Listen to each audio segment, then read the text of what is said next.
Hello, everybody. Welcome to episode 2 of the first season of Revenue Diaries. I'm your host, Kyle Lacey, and man, I have been waiting to interview this individual for a long time. Somebody that I look up to in the marketing profession. He is definitely a marketer that understands revenue, but all around, he's a great guy, great father.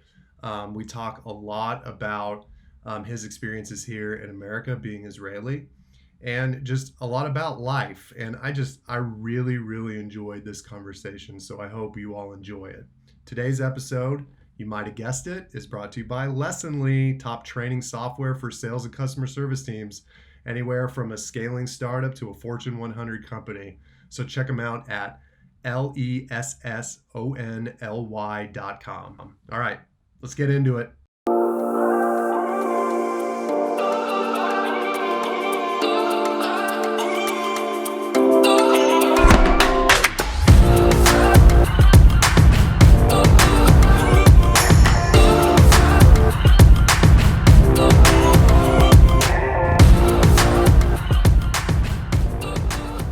Cheers, everyone. Welcome to the Revenue Diaries, a deeply personal interview series where we ask the top revenue leaders in the entire world 5 questions about their work, fears, family, life, challenges, everything. There's just one catch.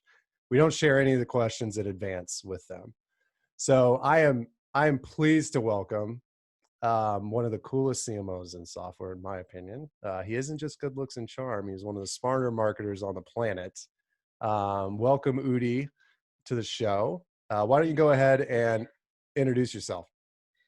I'm Udi Ledergor. I'm the Chief Marketing Officer at Gong.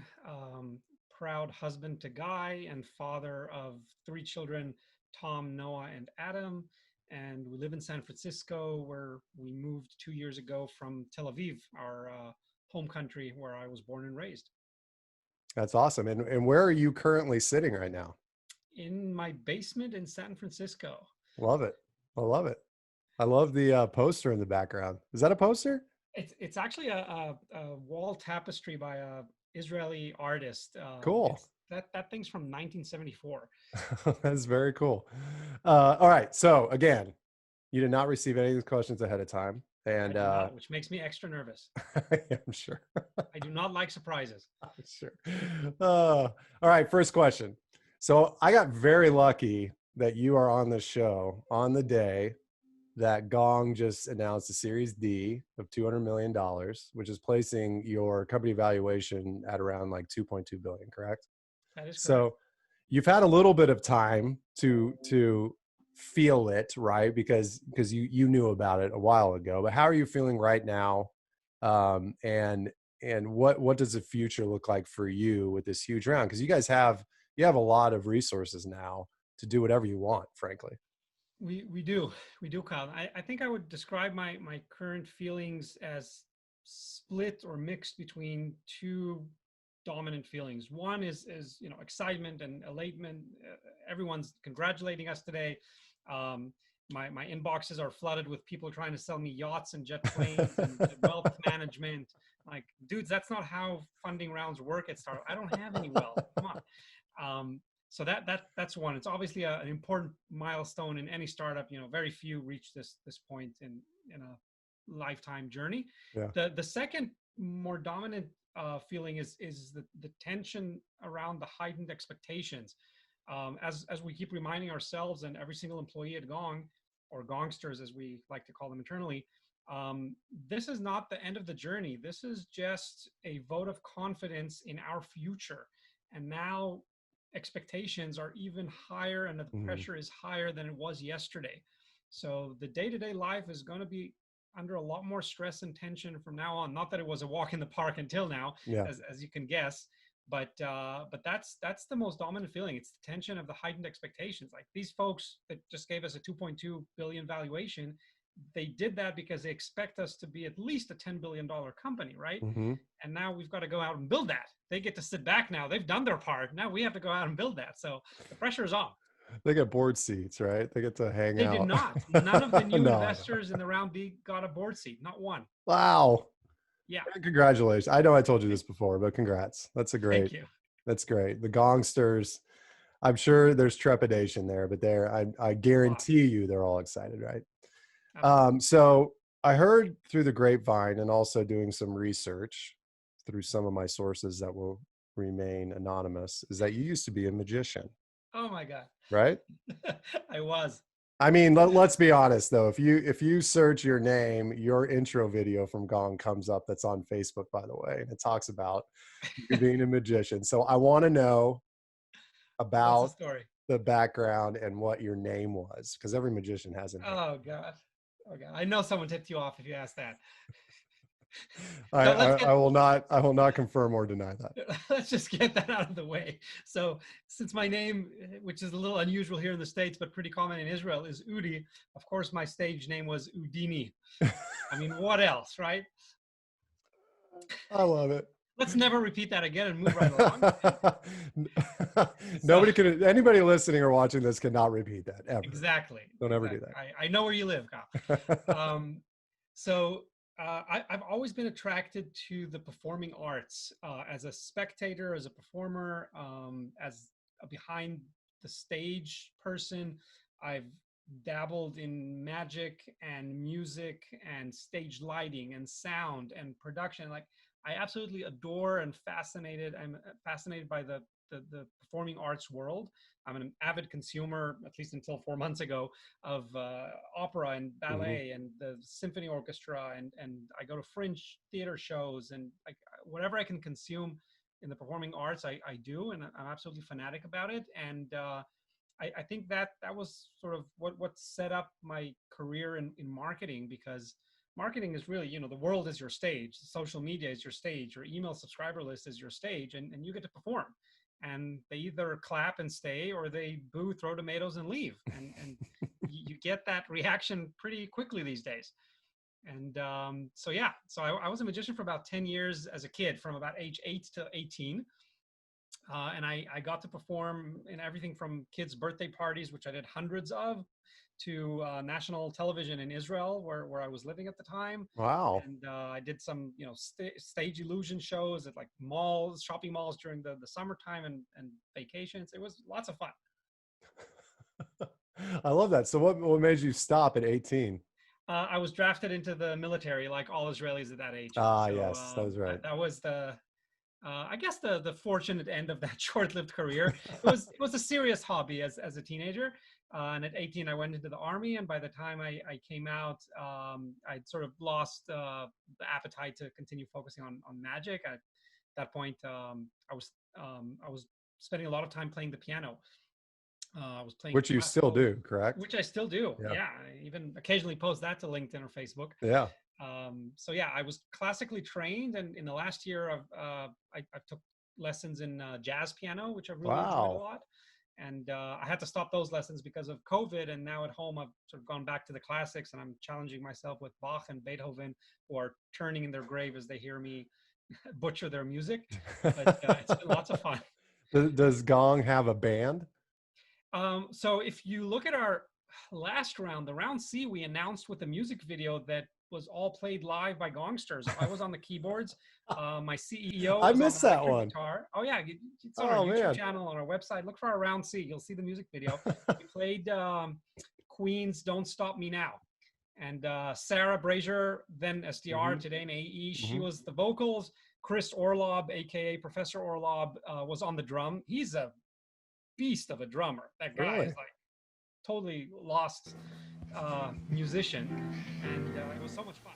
Tonight I'm gonna have myself a real good time. I feel alive, and the world, it's turning Yeah, we inside bring That's these talents awesome. together whenever we can. Well, I wasn't necessarily gonna ask this question, but I think it's important based off of your creative background. Have you read the 48 Laws of Power by Robert Greene by any I have chance? not. Okay, so it's pretty. He talks about, in one of the laws, he talks about the importance of courting attention at all costs. Um, the morality of the book is there's not much morality in it. It's basically like, how do you get power this is how you do it. So that's why, like, courting attention at all costs, you can Nice. read it. But he mentions Pablo Picasso. Pablo Picasso never allowed himself to appear normal. If his name became too much known with a particular style, he would confuse the public with a new series of paintings that went against all expectations. I And love this that. was his true painting style. I feel, I was talking to Dave Gerhardt earlier. He does that really well. I feel like you do that as well at Gong. Do you consciously do that and change, or is it more instinct? It's very intentional. It's entirely intentional. There's a motto that I cannot take credit for inventing, only for following, which is different is better than better. And we act upon it every single day. Yeah. And I'll explain, because some people don't completely get the play on words there. When we say different is better than better, here's my take on it. To stand out in a space by being better at what everyone else is doing, you have to be about 20 times better at what they're doing to stand out. That's really, really hard. Mm-hmm. I'm not sure I know how to do that. Instead, I choose the easier route, which is just doing something different. And then by definition, you're the best at what you're doing, because when everyone zigs, you zag. And so that has been our motto, and that's our intentional strategy for every email, for every webinar, for every virtual event, for every privacy policy email update. If you've seen us send one of those, Yes. Yes. people were tweeting our privacy policy email because it had a Britney Spears I, gif and it had the scariest subject line in the world.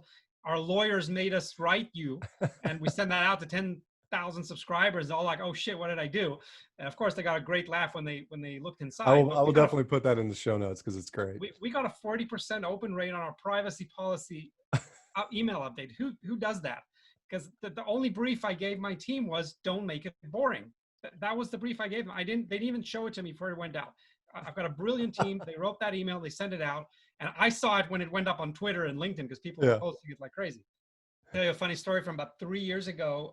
The CEO of NVIDIA, the card that makes the Yeah. GPU cards, he was giving a presentation about up and coming AI companies, and he showed a slide full of logos, and then he mentioned one of them. He said, Gong. That's going to be a great name for an IPO one day. That's awesome. Okay, so Didn't argue. you mentioned that you're from Tel Aviv, and you spent a little bit of time in the U.S. before moving here permanently, right? Yeah, this has been my longest stint so far here at exactly 2 years. I moved here in August 2018. Previously, I'd spent 2 years in Los Angeles back in second grade when my dad relocated from his work for exactly 2 years. So I spent second and third grade in Los Angeles, and then I spent another 6 months or so in the mid 90s, of all places, in Fort Sill, Oklahoma, during my military service. So I was in uniform training in Fort Sill in the Field Artillery School.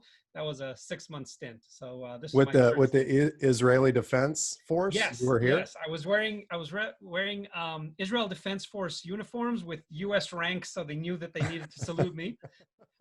Which they did, and I saluted back with an ice cream on my forehead one day. Funny story, but yeah. So I was in this sort of exchange program with the U.S. Army, so got to spend a magnificent 6 months in Oklahoma. That's awesome. What have you liked and disliked about living in the U.S.? Ooh, so there's one thing that's like a huge difference between the US, I'd say, system, everything about the service providers and the government organization that you interact with, compared to what I'm used to in Israel. And 99% of the time, that thing is extremely positive. I see it as extremely positive here in the US. And by that, I mean that here, everything is planned for magnitude and dumbed down for the average Joe like me.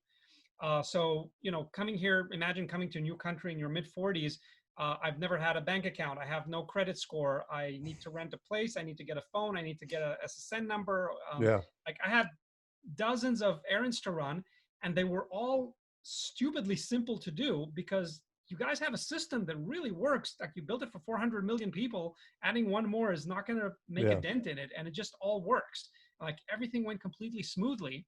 Whereas in Israel, if you don't know the lady who sits in the back office there and she can get you in without a 6 months waiting period and give you the right form, you'll never figure it out. And Israel is so notoriously difficult to get around, and service is so difficult to get. But that same thing becomes sometimes obnoxious because while Israel was built for scale, but while the US was built for scale and they have a system that works 99% of the time, Israel is all about improvising and making quick ad hoc decisions and quickly adapting and changing, and everything is a lot more agile. And Mm. that's why, Israel has the highest entrepreneurship per capita in the world. Yeah. Everyone has a startup. Especially in Tel Aviv, right? Exactly. And so when in Israel you run into a sort of out of the ordinary situation, people will know how to deal with it. Here in the US, all systems grind to a halt when Yeah. like you don't have the right form or you're Right. missing a signature on page 5. They just don't know what to do. They're like, "Oh, I'm sorry, we can't help you, sir." So that drives me mad. But that's the 1% of the cases which I'm more than happy to live with, because 99% of the time, life here is way easier and more Yeah. predictable because the system just works. So how long are you going to stay? We don't have an end date. Okay. We don't have an end date. In fact, just earlier this week, we had our postponed green card interview that was supposed to happen before COVID. It was scheduled, as my luck would have it, on the day that the mayor announced shelter in place. So they postponed it for 4 months, but we finally had it this week. And so we're like very close to getting our green cards now. So there's nothing that's, pushing us out. And we did plan this move as a one-way move. My husband also wanted to move here. He is currently at UCSF, the major hospital here in the city. Yeah. He's an internal medicine resident and a postdoc researcher. So he's got great career opportunities here. I'm super happy at Gongs. And the kids are getting their distant learning education right now. But in normal days, they go to great schools. So there's nothing pushing us out. No end date on this adventure. That's great. Okay, so I only have 2 more. The first one, I feel like you were, well, I don't feel like, I know you are because I see it. You're one of the more outspoken proponents of diversity and inclusion within the workplace and Gong's marketing, the broader market, and in Israel. Can you tell us your story and what we can learn from your activity in the past and in the present? Sure. So for those who sort of haven't come across my profiles on social media or haven't met, I'm very openly gay. I'm married to my husband, whom has been my partner for the last 14 years, and we're proud parents of 3 children that we brought into this world with 2 amazing surrogates here in the U.S. And when my first daughter was born, it became apparent that gay parents are heavily discriminated against in Israel. Everything from we had to come to the U.S. to bring her into this world because Israel doesn't allow that. We had to go to Canada to register our marriage because Israel doesn't allow that. I had to go to court to claim that I'm the father of my own daughter. It was ridiculous. And I decided that I can't just stand, on the sideline and let these things continue. So I co-founded with a few other friends the Association of Israeli Gay Fathers, and for 5 years I had the honor of chairing that organization until we moved here 2 years ago, and I had to pass the baton on to the wonderful board that remained and continues the great work. And slowly but surely, we're changing the laws in Israel, and I became a spokesperson for the gay fathers community, and we filed 3 Supreme Court cases in Israel, all of them which we won. So now surrogacy is being made legal, and adoption laws are changing, and I That's felt amazing. that I was in the right place at the right time, and with enough hard work, we could actually drive change. And so that's sort of the short version of what my very personal relationship to underrepresented groups and discrimination is. In the last 15 years or so, I've also held executive positions at 5 or so different startups. And I noticed that very few people in those positions of power ever take a stand and speak about these social issues, and let alone do it publicly. And I thought, well, this is kind of hypocritical, and it's like really easy to take a stand and do something like change company policies to make sure that everyone feels welcome, and that if there's, I don't know, something as trivial as a company car, which are very common in Israel, not so much in the US, but in Israel, lots of companies give out car leasings to their employees as a perk, and to make sure that the usage agreement is equal for partners of the same sex. That's something like so trivial to me. Why would we not just fix that and make it known? And why would we not sponsor LGBT job fairs to help people, for example, those from the trans community who are the most discriminated against of all the LGBT rainbow colors? Why would we not like make a conscious effort to help them find jobs and sponsor their scholarships and do what we can? And so I became active about 8 years ago in these sort of organizations and activities. And ever since moving here, I've just continued to do the same. I'm also fortunate to be working for a company where the entire executive team is very minded to diversity and inclusion. And it starts with our CEO, Amit Bendov, who has always given me a free hand and money to put put your money where your mouth is. And when I said, Amit, I need a few $1,000s to go sponsor Lauren Bailey's Girls Club, and I want to sponsor Utah Women's in Sales, and I want to sponsor women sales professionals, and I want to sponsor this LGBT organization. He's like, it's your budget, it's your call, you do whatever you want. And I've enjoyed that freedom, and it makes me proud to be a Gongster and work with that team every day. And the entire executive team that we built is really rallying around diversity inclusions. We have literally dozens of D&I initiatives right now at Gong. And obviously they've gotten a lot more attention in the last few months with all the social unrest that we've seen around us. So we've made decisions like changing our new office location, which never mind where it was planned, but we moved it consciously to Atlanta a few weeks ago because you did. we knew that we could hire a much more diverse workforce there.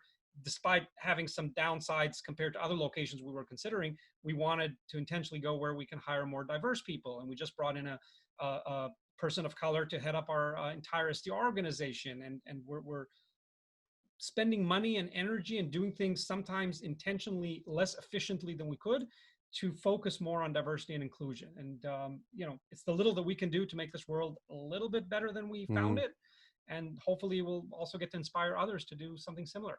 That's awesome. I didn't know you guys had put an office in Atlanta. Your HQ? Yeah. Not an HQ. Our HQ remains in San Francisco, but we've been dabbling with opening a second location for about a year now. Oh, okay. We were supposed to open an actual office back in April, but of course COVID changed those plans. And now that it's we need to start hiring people, as I think I told you earlier, we're hiring 100 people between now and the end of the year. We needed to pick a location in case we can go back to the office at some point. And we decided to make it Atlanta now. And so we've already made our first hires in Atlanta a couple of weeks ago. It's awesome. It's a great city. All right. Yeah. So last question. So this show is definitely more personal than it is professional, right? Like that was the point of having the show. But I know that most people listening and watching are practitioners. So I'm not going to let you go without giving a couple tips to all the revenue leaders out there on anything related to scaling a software company or leading a team. You've peppered some in throughout the talk, but what's like the one tip that you talk about with your management team? I would say for revenue leaders, the number one tip that I would give you is that there is no way to succeed. There's no way to succeed if your top sales leader and top marketing leader are not best of friends. I wrote an article about this. I gave a talk about this at the last Hypergrowth conference. I titled it, like, if you don't know how your CRO takes her coffee, like, you're not going to succeed, or something like that. Don't take me literally. But if you don't know how your CRO takes your coffee, how are you serving her organization in the best way possible? And if you're not doing that, how the hell is your company going to ever succeed? How are you going to advance in your own career? And that is, it's not a tip that I invented, but it's one that I believe so strongly in. And you've got to work on that relationship, especially now in virtual environments. And, as the old lawyer joke goes about 90% of them giving a bad name to the rest of them, I think with marketers, it's pretty much the same. There are a lot of mediocre marketers out there who have given marketing a bad name. Mm-hmm. That led to many sales leaders and CEOs not believing and not resourcing marketing.